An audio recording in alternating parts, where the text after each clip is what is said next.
मैं प्रेम जी भाई आपके पास आ जाऊं। ये मैं एक बात फरह साहब की बिल्कुल वो सर। है, जितना जितना आपस में एनडीए में जूतम पजार है, एनडीए में नहीं बीजेपी में जितनी खींचतान है, आप एनडीए तो छोड़ ही दीजिए, उत्तर प्रदेश में बीजेपी में जितना, उत्तर प्रदेश या किसी भी स्टेट में ले लीजिए, लेकिन वो जो एक मैनेजमेंट ऑफ बीजेपी है कि वो विरोधी लोगों को भी एक जगह रख के उसको बैलेंस कर लेती है। अब कुछ लोग कहते हैं सत्ता है इसलिए बैलेंस कर लेती है, कुछ लोग कहते हैं डर है इसलिए बैलेंस कर लेती है। ये बैलेंसिंग एक्ट तो मेरे ख्याल में इंडिया गठबंधन को भी करना ही होगा। हम लोग भाई ये भी सही बात है हेमंत जी कि एक भी बयान तेजस्वी जी की तरफ से कोई भी ऐसा नहीं आया है।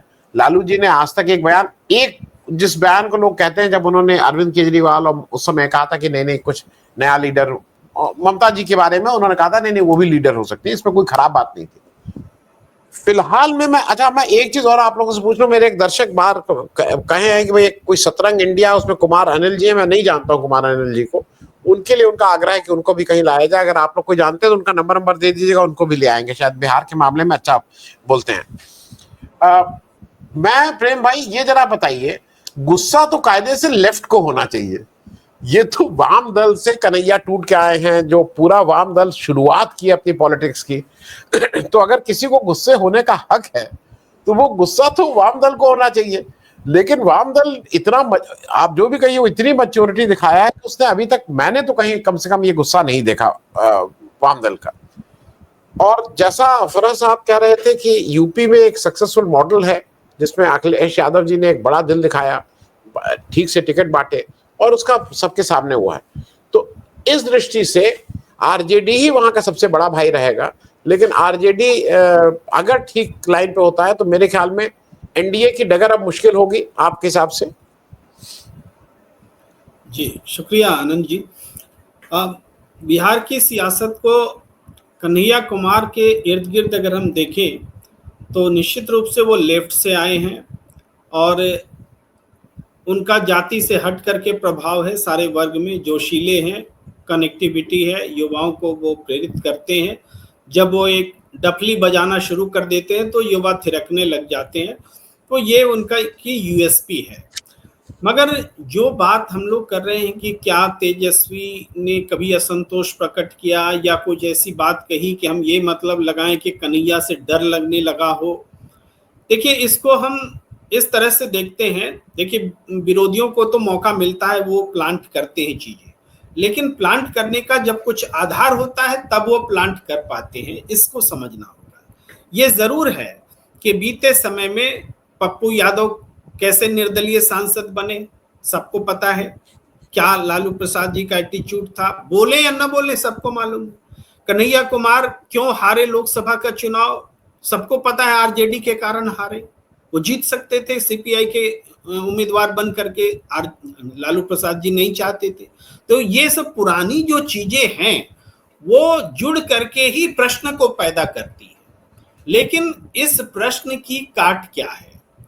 क्या वास्तव में इस बात को लेकर के आरजेडी अपनी पॉलिटिक्स बढ़ाए कि हम पप्पू यादव या कन्हैया कुमार को बर्दाश्त नहीं करेंगे, तो उनकी राजनीति को फायदा होने वाला है क्या?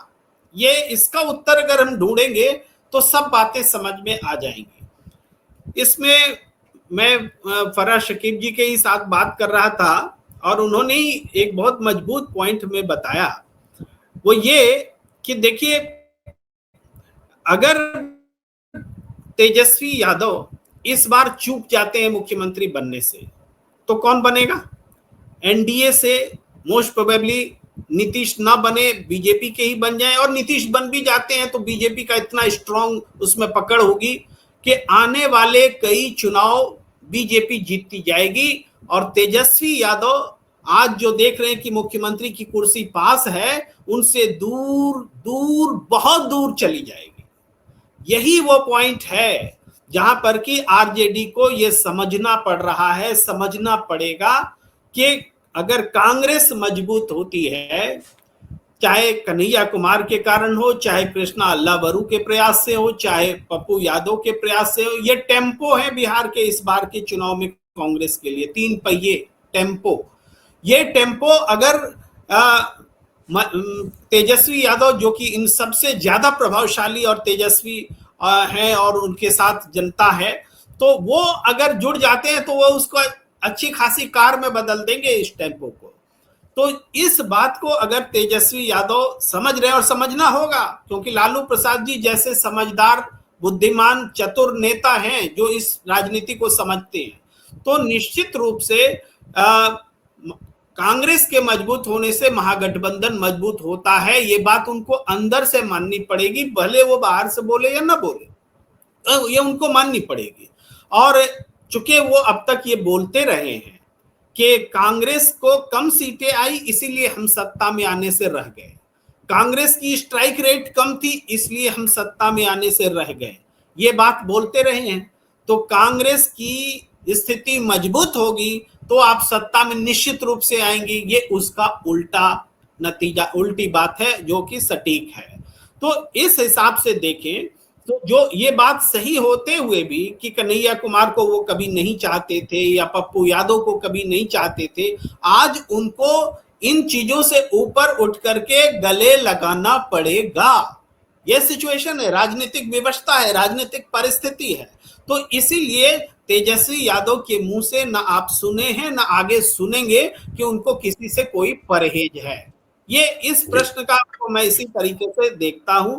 प्रेम भाई, एक चीज टू बी, मतलब इसको कहना है to be fair to Tejashwi Yadav, Tejashwi Yadav क्या मैनेज कर रहे हैं ये भी देखना होगा। तेजस्वी यादव अपने घर में लालू यादव जी जो बड़ा फैक्टर है, वो जीवित हैं, वो पॉलिटिकली अवेयर हैं, और उनकी भी अपने लाइक्स और डिसलाइक्स हैं, उनको वो भी उनके सामने है। उनको अखिलेश यादव की तरह एक ये लग्जरी नहीं कि उनको कोई पूछने वाला नहीं है, जो जिसको दिया दिया, जिसको नहीं दिया नहीं दिया। उनके साथ एक तेज प्रताप जी भी हैं, जिनके साथ राबड़ी जी पूरी तरह से, मतलब तेज प्रताप तेजू भैया के पीछे खड़ी हो जाती हैं। उनके पास मीसा, मतलब उनके पास तो ये भी तो एक घर को भी संभालना, उनको एक मतलब एक तो इंडिया गठबंधन को संभालो और अपने घर को संभालो। तो उनको ये भी मुझे थोड़ा सा लगता है कि हम लोग कई बार तेजस्वी यादव को क्रिटिसाइज करने में ये भूल जाते हैं। लेकिन अभी तक जैसा फरह साहब ने कहा, तेजस्वी यादव ने एक भी इंस्टेंट ऐसा नहीं दिया जहां पे हम और आप ये कहें। लोकसभा के इलेक्शन में, चुनाव में जो टिकट बांटे गए थे उसमें लोगों के पास कुछ प्रश्न हो सकते हैं, लेकिन ये सारी पार्टीज में हुआ था, ये कोई वो अकेले एक्सेप्शन नहीं थे। उत्तर प्रदेश में जरूर अखिलेश यादव ने जिस तरह से यादव लोगों को कम करके 5 ही टिकट यादव, 5 मुस्लिम और ओबीसी को खूब ठीक से टिकट दिया था, और उसका रिजल्ट भी आया था। मैं थोड़ा एक बहुत संक्षेप में, प्रेम कुमार भाई, कि तेजस्वी के लिए ये विन विन सिचुएशन है कि कंपटीशन है, कि अल्टीमेटली तेजस्वी को ये समझ में आता है कि इससे तो उन्हीं की ताकत बढ़ेगी। प्रेम भाई जी, आनंद जी, देखिए, तेजस्वी आज से 4 साल 5 साल पहले जहां खड़े थे उसके मुकाबले आज बहुत मजबूत स्थिति में है। वो समय जब लालू प्रसाद जी को चिंता रहती थी कि हम तेजस्वी को कैसे एस्टैब्लिश करें, आज वो सब वक्त जा चुका है। इनके पास डिप्टी सीएम के रूप में काम करने का अनुभव है, उसके बाद पार्टी पर कंट्रोल है, और वो परिवार वाली बातें जितनी भी आप कही हैं, अब ये बीती बातें हो चली हैं। अब मेजर कंट्रोल तेजस्वी यादव का है, और ये चीजें उन्होंने अपनी मेहनत से भी हासिल की है, सिर्फ विरासत नहीं है। विरासत को आगे बढ़ाने का मादा भी होता है, किसी में कम किसी में ज्यादा, वरना उनके ही परिवार में दूसरे लोग भी तेजस्वी यादव की जगह ले सकते थे। तेजस्वी यादव ने जनता के बीच में, युवाओं के बीच में अपनी पकड़ बनाई, रोजगार को मुद्दा बनाया, एक स्टाइल डेवलप किया, और बीते चुनाव में तो वो मुख्यमंत्री बन ही जाते, महागठबंधन जीत ही जाती। कुछ सीटों पर आखिरी समय में जो गड़बड़ियां हुई प्रशासनिक स्तर पर, वरना वो सरकार में आ चुके थे, लेकिन वो एक इतिहास है। अब आज की तारीख में वो जो कसर रह गई थी, उस कसर को कैसे पूरा किया जाए और महागठबंधन फिर से सत्ता में आए, ये तेजस्वी यादव के लिए चैलेंज भी है। और ये चैलेंज अगर वो चूकते हैं तो निश्चित रूप से फिर लालू प्रसाद जी की जिंदगी में उनका मुख्यमंत्री बनना मुश्किल काम होगा। उनके जीते जी वो मुख्यमंत्री बने, इसके लिए ये मौका है। और इसी वजह से हम देख रहे हैं कि महागठबंधन में जो भाईचारगी है उसका ये सेंटर है कि कैसे तेजस्वी को सीएम बनाना है। ये भाव सब में, घटक दलों में है, और वो पैदा करना भी चाहते हैं लालू प्रसाद जी के नेतृत्व में। लेकिन इधर जो बात हुई थोड़ी सी ही हम संक्षेप में ही बोलेंगे, वो कन्हैया कुमार को लेकर। माना कांग्रेस पार्टी के पास तो संगठन नहीं है, कांग्रेस पार्टी के पास हरियाणा में भी नहीं है संगठन।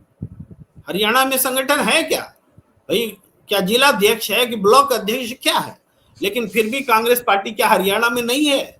सत्ता में आते आते रह गई, वहां भी बात है भाई। तेलंगाना में भी कांग्रेस के पास कोई संगठन नहीं था, लेकिन तीसरे नंबर से एक नंबर की छलांग और पूरी जबरदस्त बहुमत के साथ। तो कांग्रेस पार्टी, वो संगठन तो लेफ्ट के पास बहुत रहता है, कितनी बार सत्ता में कहां आ जाते हैं। संगठन से हिंदुस्तान की सियासत सत्ता हासिल नहीं करती है।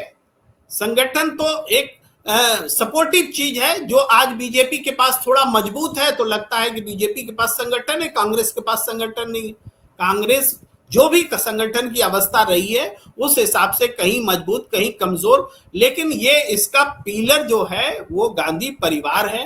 आज आज अगर कन्हैया कुमार अगर रैली निकाल रहे हैं, लेफ्ट में रह करके ये रैली निकालते तो क्या इतनी संख्या में लोग जुड़ते उनके पीछे? नहीं जुड़ते। क्यों? क्योंकि कन्हैया कुमार की रैली में राहुल गांधी का अक्स नजर आता है। राहुल गांधी दो यात्राएं कर चुके हैं, बिहार से भी वो गुजर चुके हैं। तो आज कन्हैया कुमार वहां चेहरा है, लेकिन सब जान रहे कि राहुल गांधी की ये पद यात्रा है, कांग्रेस अपने आप को रिवाइव करने की कोशिश कर रही है। तो इसी वजह से वो सारे लोग जो संगठन के अभाव में बिखरे हैं, नए लोग कांग्रेस में नहीं आ पाए, पुराने लोग हैं, तो नए को कन्हैया के माध्यम से जोड़ना, एस्पिरेशंस को अपने से जोड़ना, और जो पुराने बुजुर्ग हैं उनके जमीर को ललकारना कि आओ फिर से कांग्रेस को खड़ा करो। इसीलिए तो चंपारण चुना, वरना चंपारण चुनने की क्या जरूरत थी? कांग्रेस आजादी से पहले और बाद के दौर में कांग्रेस कैसे रही, उसको इसकी वो याद दिलाने की कोशिश है। तो इसकी सफलता असफलता क्या कोई भी आलोचक हो, क्या ये कह सकता है कि ये यात्रा निकालने से कांग्रेस का नुकसान हो जाएगा? कन्हैया कुमार जो यात्रा निकाल रहे उससे कांग्रेस का नुकसान होगा, कोई भी आलोचक कह सकता है क्या? नहीं कह सकता, क्योंकि ये कुछ ना कुछ जोड़ने वाली बात है। संगठन मजबूत हो, संगठन क्यों कमजोर हुआ इसका भी एक अतीत है। लंबे समय में गठबंधन में रहे, पार्टी भाई लालू जी के दफ्तर से चल रही थी, नेता बोल नहीं पा रहे थे, तो बाहर से आज नेता को लाना पड़ा। मैं आपको उदाहरण देता हूं, मैं जमशेदपुर से मेरा ताल्लुक है। जमशेदपुर में रघुवर दास जी बार बार चुनाव जीत जाते थे। वहां कांग्रेस का जो उम्मीदवार होता था, वो जब उम्मीदवार तय होता तो सबसे पहले रघुवर दास जी के पास जाता था कि भैया क्या करें, पार्टी ने हमको टिकट दे दिया है, लड़ना तो पड़ेगा ही। तो क्या हुआ, कांग्रेस ने फिर प्रयोग किया कि गौरव वल्लभ को वहां उतारा। अरे थोड़ा सा बेहतर नहीं सही, थर्ड नंबर पर आए, लेकिन रघुवर दास हार तो गए। ये हुआ। तो कहने का अर्थ यह है कि बिहार में भी वही हुआ है। बिहार में अब उनको आज कृष्णा अल्लावरू एक बार भी लालू प्रसाद जी से मिलने नहीं गए। आज तक कोई भी प्रभारी, जो प्रभारी बनने के बाद पहले दरबार में जी हुजूरी लगाता था, तब अपना काम शुरू करता था। तो इससे हट करके कांग्रेस ने अपने आप को खड़ा करने की कोशिश की है, और ये निश्चित रूप से सही है। और सामाजिक राजनीतिक रूप से किसी को रूठने मनाने की बात भी नहीं है, क्योंकि ये आखिरी मौका है। तेजस्वी यादव मुख्यमंत्री बनेंगे कि नहीं बनेंगे लालू जी के रहते हुए, क्योंकि अगर बीजेपी जीत गई तो तेजस्वी यादव जी का मुख्यमंत्री बनना दूर, बहुत दूर, बहुत दूर हो जाएगा। इसीलिए एक गरज वहां है और दूसरी गरज यहां है कांग्रेस की कि हम अपने पैरों पर खड़े होंगे। इसीलिए कृष्णा अल्लावरू भी हैं, इसीलिए कन्हैया कुमार भी हैं, और सबके पीछे राहुल गांधी हैं। जी, कंक्लूड कर दिया मैंने।